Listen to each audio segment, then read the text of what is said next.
What is going on, everybody? Welcome back to another early morning in the BrewLab with me, Lone Fox, your Brewmaster in Chief. And this morning in the BrewLab, a little bit of news and announcements before we jump into the brew. Wife and kid have left. They're gone abroad. For those of you who follow me closely on social media, this won't come as a surprise. I've spent the last couple of days spending a little quality time before they headed off. Which is why there was a little break in content creation. But now that they're gone, of course I'm going to miss them. But this is also a bit of a brew dad, MTG dad's like a freaking dream scenario. I've got an empty house with zero distractions. I can fully focus on improving my channel, making better decks, engaging with you guys in a more meaningful way. So I'm going to try and take this opportunity and, potentially up the number of releases per week, or whatever. Just in general, I'll have more free time to focus on this, which is good. Second bit of news and announcements is I firmly believe that there's been a slight change in the way they dispose lands in the shuffler or something. I've been very vocal about it on X. I just had a match now in a 22 land deck. I just hit record. And then I deleted that deck because it wasn't working. But I got, again, like something like 12 lands in the top 15 cards of my library in a 22 land deck. And it's been happening all week. I've been posting consistently. There's something weird and wrong. Let's see if we can catch it a few more times on camera tonight. And then the last bit of news, we're on the lead up to rotation. For those of you who did not know, it's actually on August 1st, and as I'm recording this, it's the 17th of June. So we're really not that far away from the moment that I've been dreaming about for so long. I promise you, I feel like a prison inmate or something, scratching off the days on the wall. I just can't handle this format anymore. I'm so damn bored of the cards. I just want them to go, and it's finally almost there. And on the build up towards that, we have a lot of nice things to look forward to. Top of my list is the Pro Tour this weekend with the Final Fantasy cards. I have a sneaking suspicion that the Izzet Prowess deck is going to have a bit of a fork. There'll be different versions of it. One which is going to be leaning fully into the combo with Vivi and the Cauldron and Geralf, and then there'll be the more typical package with Izzet Kata, just trying to go and cast multiple spells every turn. And it'll be interesting to see which one performs best. Also, Abzan Yuna and other various Yuna decks will be a new archetype that'll emerge. And maybe some people will try birds and things like that. It's going to be really interesting. And of course, I'm going to pick the spiciest ones from the event and pilot them over the weekend for you guys. And then whoever wins the tournament, I'll definitely rush out a nice BrewTech for that video as well, because of course I'm going to be watching those matches very avidly, and I hope to learn how to pilot it as well as possible myself by watching some of the play lines from the highest levels. The other thing to look forward to is of course the start of Edge of Eternity's spoiler season, and that is a set that I'm really hyped for. First of all, it's not Universes Beyond, and I'm like a gigantic Star Wars sci-fi, freaking everything spacey, and fantasy. Those are like my two favorite genres, and they're coming together in my favorite game with a full-on universes within, designed by what's he said. I could not be more hyped. And the fact that it comes like with rotation, it's gonna be glorious. But at this point, I am definitely rambling. If you guys want to skip ahead, as you know, down in the video description, there's timestamps. You can go straight to the BrewTech. You can go straight to the gameplay footage. I will label each matchup. And if you're not interested in that either, you can go just straight to the end, look at the stats, listen to me ramble about various BrewLabifications we made along the way. So that is going to be it for this portion of the video. And now, without further ado, let's jump into this morning's brew. Simply called Golgari +1/+1. And talking about Edge of Eternities, I think here's some foreshadowing. Jenova, the Ancient Calamity, which is, I'm calling her like Golgari, Helena, and Elena. Notice the creature type. We have ourselves an alien, ladies and gents. And it's cool, I guess. they're also putting this mutant thing. If you read the, while I'm rambling, you can read the deck box. The text box. Mutants might also be some foreshadowing to like the freaking Marvel universe stuff with Spider-Man coming after that. But still, the alien's interesting. And the similarities to Alana and Elena will become abundantly clear once I continue to run through the deck. So I went on a bit of a tear with this one. At one point, I was really shredding, like 71% win rate, 24-11 or something, like just doing really well. And then I hit a bit of a wall and it started to pewter off. I've made some adjustments to try and mitigate that problem, namely adding a land. I cut one Hollowmerk Siege. I think what we need to do now tonight is to consolidate this removal package into just like something more consistent than just one-offs, but I'm kind of testing these to see which is best. And then Maelstrom Pulse as a 4-of is the reason, is because it's a great card, but also because the black 1-mana removal that isn't going to rotate is all terrible.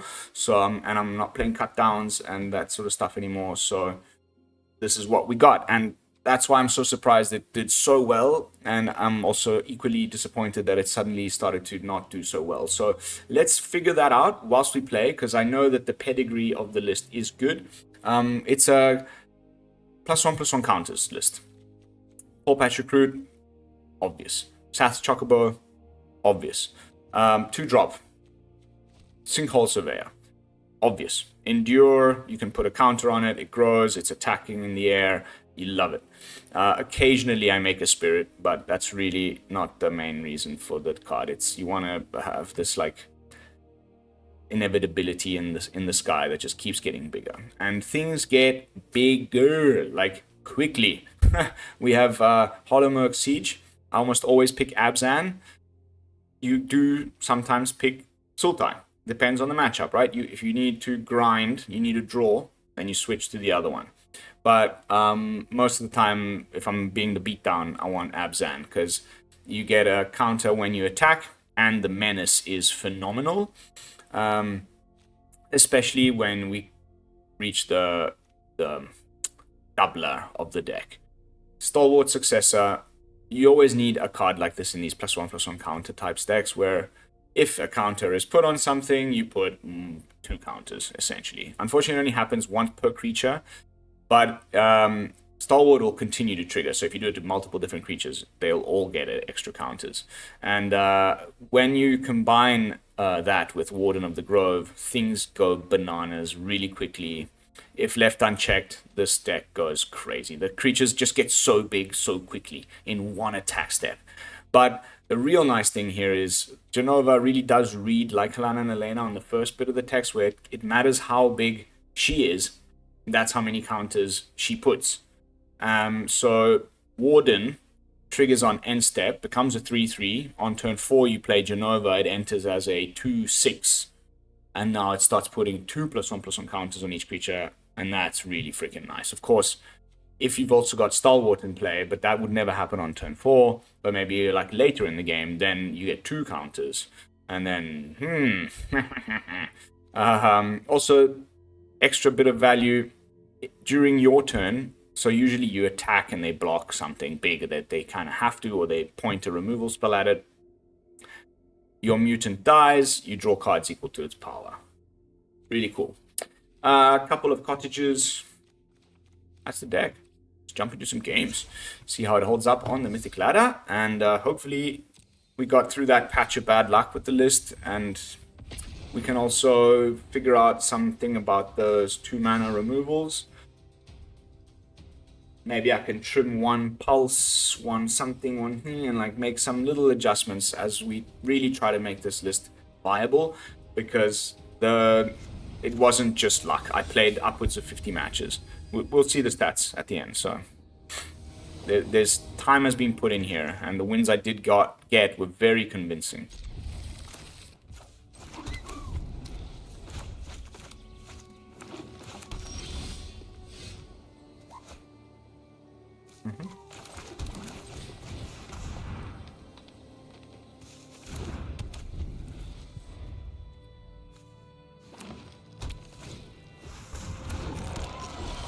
How is this?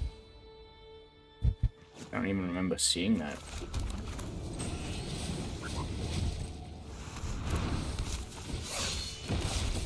Portland or Jenova identified.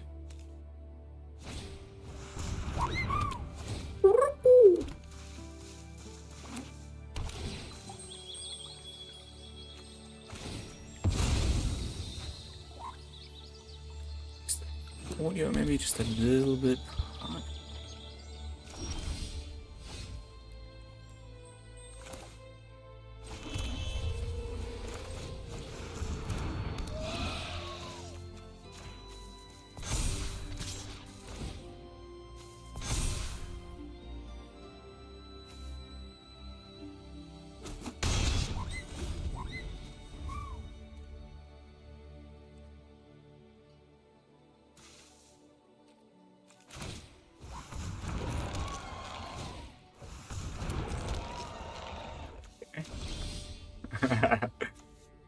Cool. I think we know exactly what's gonna happen here.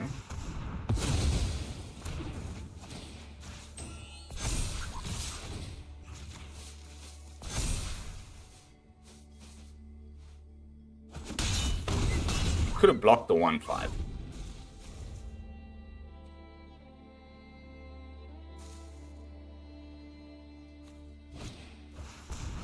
Why play this?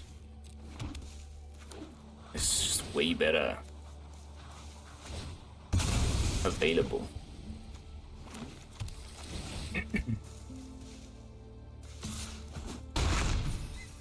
Sorry, mate. Thanks.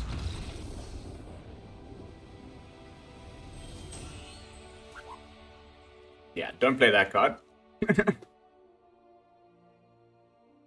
I love Maelstrom Pulse, man. There's a lot of these multiples of things.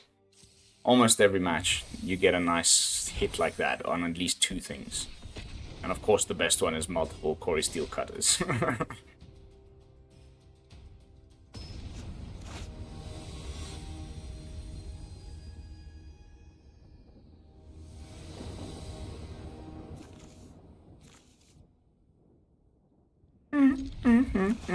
Okay.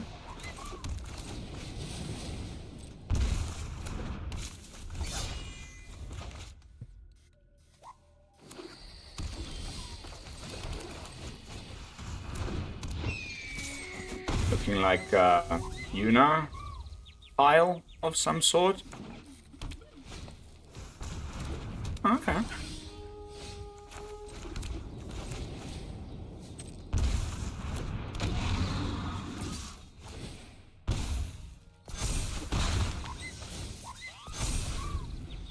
Jenova in the house, baby.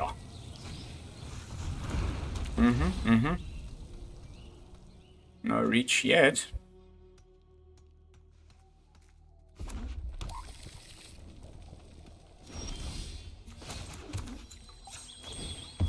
Grab green.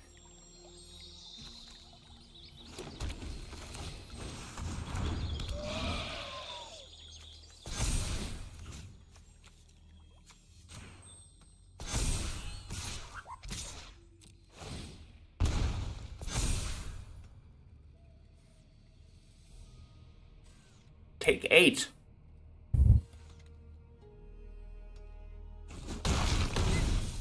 Takes the 8. Oh god, this thing's gonna be huge.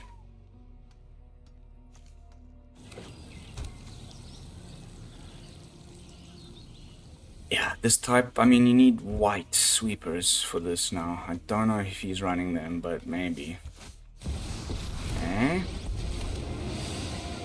You need a win, gonna do it. and I'm a winner. Just try to keep up.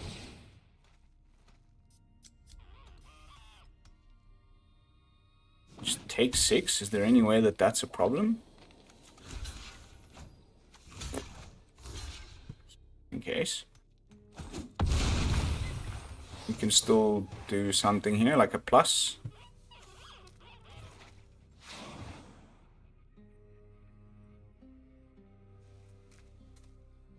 There's even a potential of playing a second Jenova now.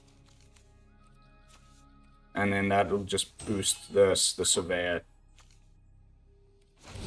enough to just completely destroy him. To triumph.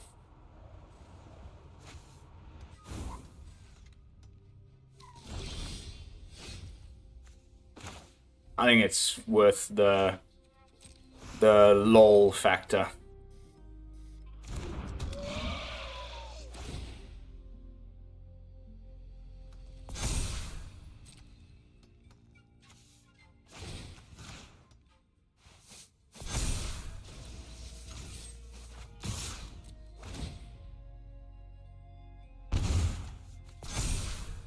$9.11 coming through.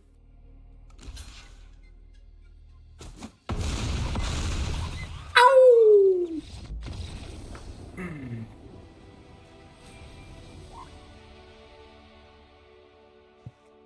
haven't found our like key card, the you know, the signpost uncommon, stalwart something. The name again, stalwart. I want to try.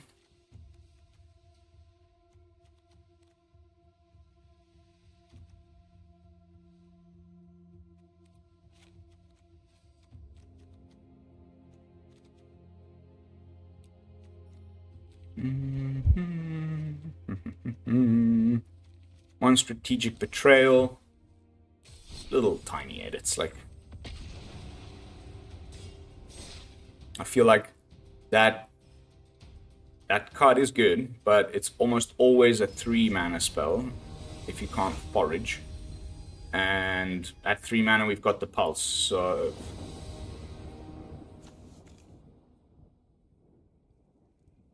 okay. One more land would just really be amazing. But that's actually not terrible.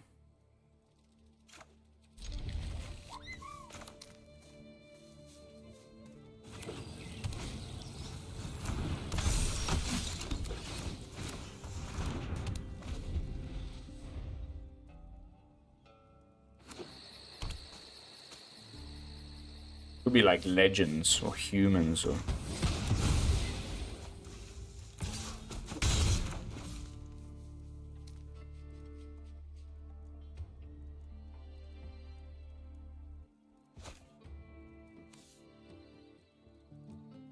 Adris?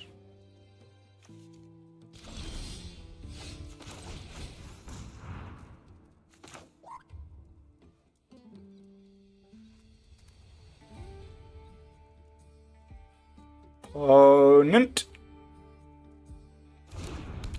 Opponent.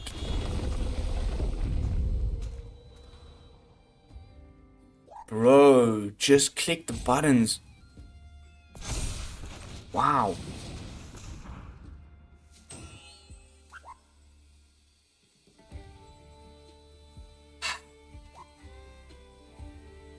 I bump into at least 3 people like this every video. It's like, just come on, bro. Click the little buttons. What are you doing? What are you doing? What are you doing?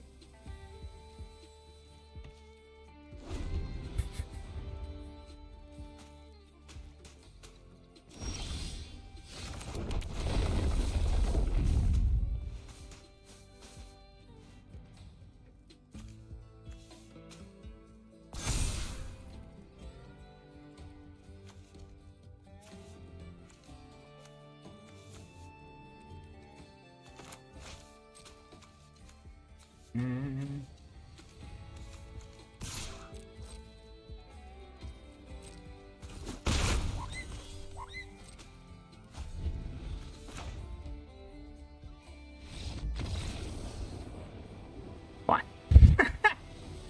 Free win. 1 free win a day also keeps the doctor away. Get these matches where like Oppo just gets no lands or scoops on turn 1 or whatever, or just like has internet problems. Like it's part. I give plenty of those away myself to others, so occasionally being on the receiving end is you know, whatever. You know what I mean. Deku squid. I'm a Deku squid.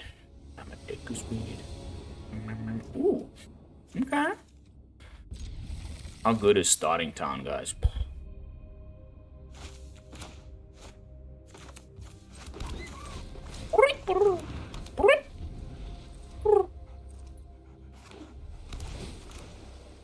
Ooh.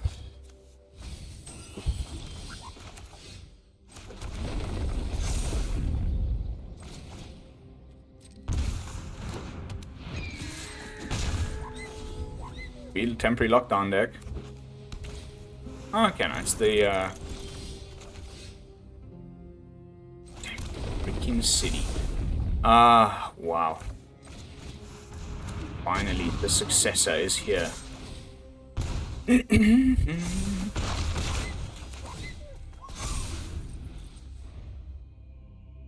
Synthesizer. Didn't have it.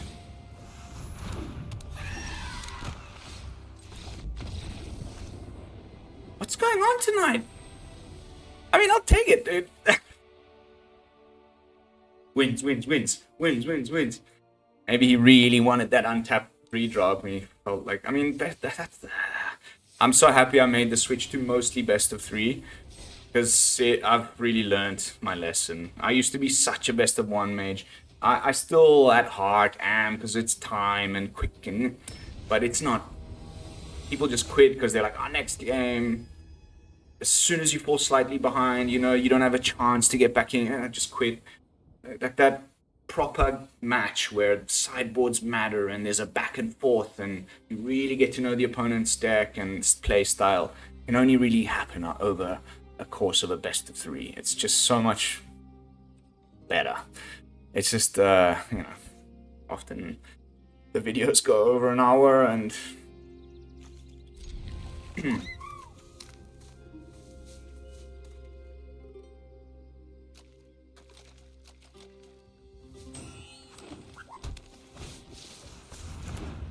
Aha! Graveyard Shenanigans, maybe? Triple Warden. Wowza.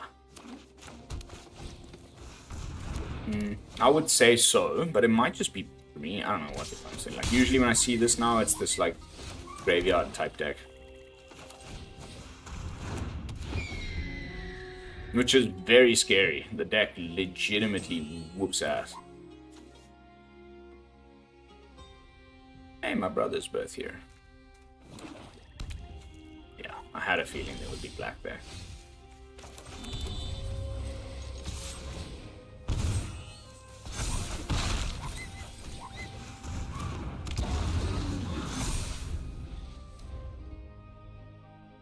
Hold.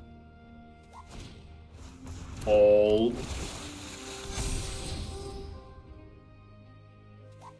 Yeah, you put that in the yard.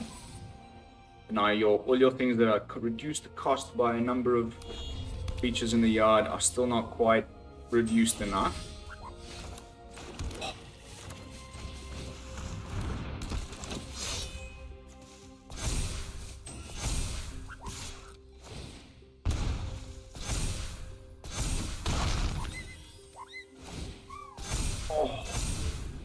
Oh.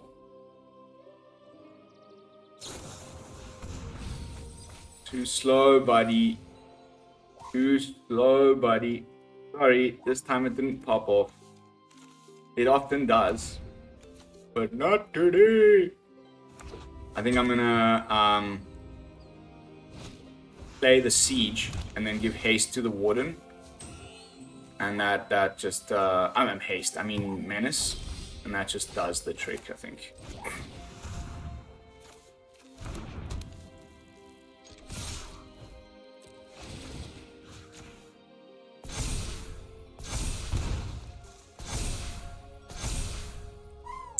Unless he's got a removal spell.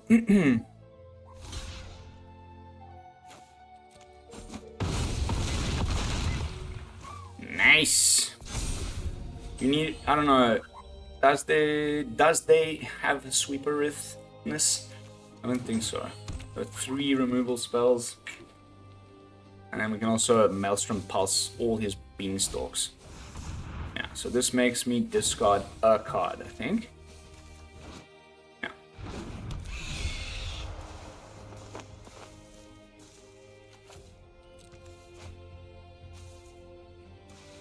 1 creature plus menace.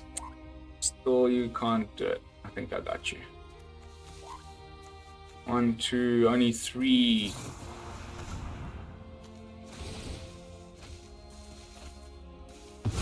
Not today. Close though, huh?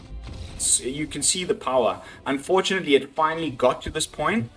I think it was Team Sanctum of All or something brought it to the Pro Tour, like, before we even got a lot of this new stuff from this set that are actually really good with it. But Overwhelming Remorse is a fundamental part of the deck, in my opinion. Like, it's gonna rotate, like, but when it finally looks like it's gonna be goodish, like a lot of the important cards for it go. And the same goes for equipments, which is why I haven't even made a video with equipments. Like, the only reason why equipments is marginally okay now is because there's still some of the Formiridan stuff, but otherwise, like, once that rotates, like, I still think all of this new support now still makes it a piece of crap, so. Pity. I think this might just be the final match. We've had a lot of free wins, but, like, I have to go to work. But we definitely got to see what it's capable of. The BrewLabifications I wanted to make weren't necessary because we haven't lost enough for me to feel why we're losing. This one we might lose. Let's see.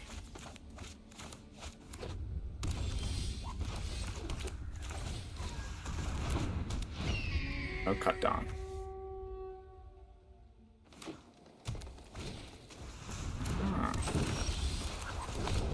Be interesting.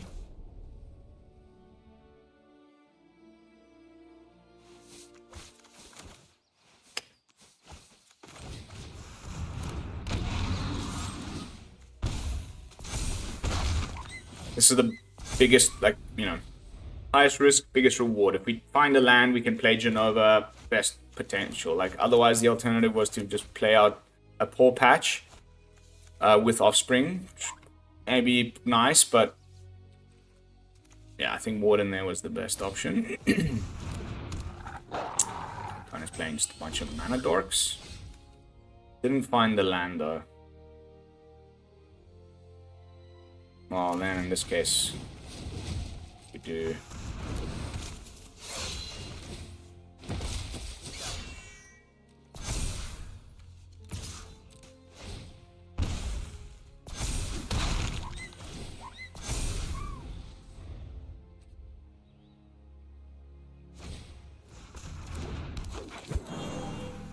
He's got 3 mana.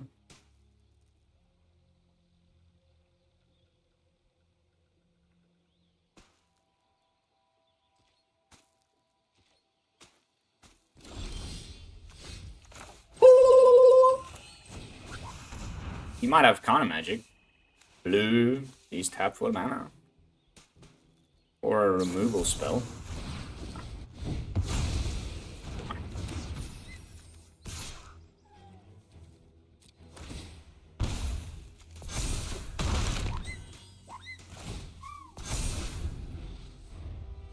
Warden's almost ready to start swinging.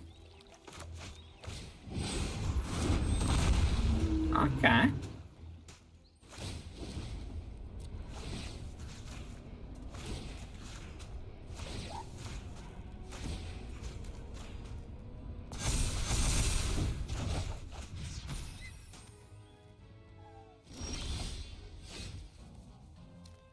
Isn't that sneaky?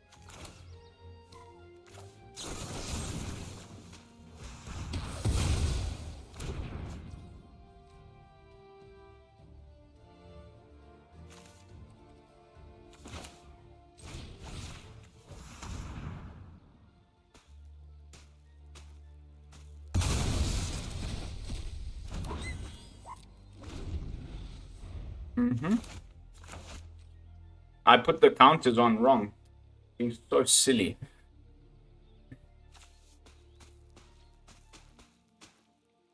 I didn't notice that one of the little arrows from Meringue was actually...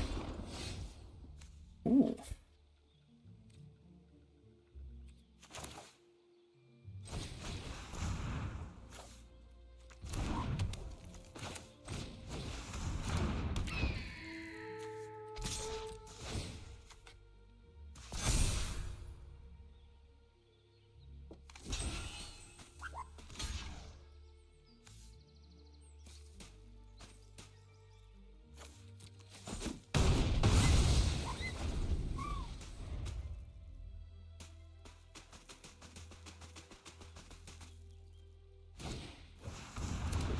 Damn it.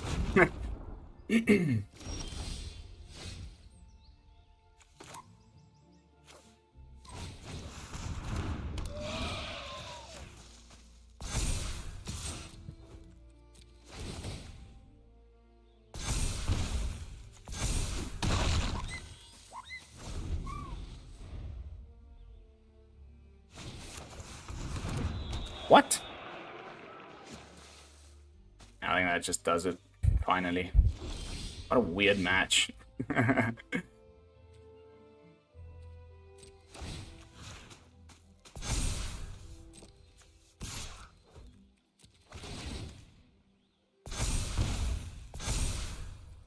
Cool.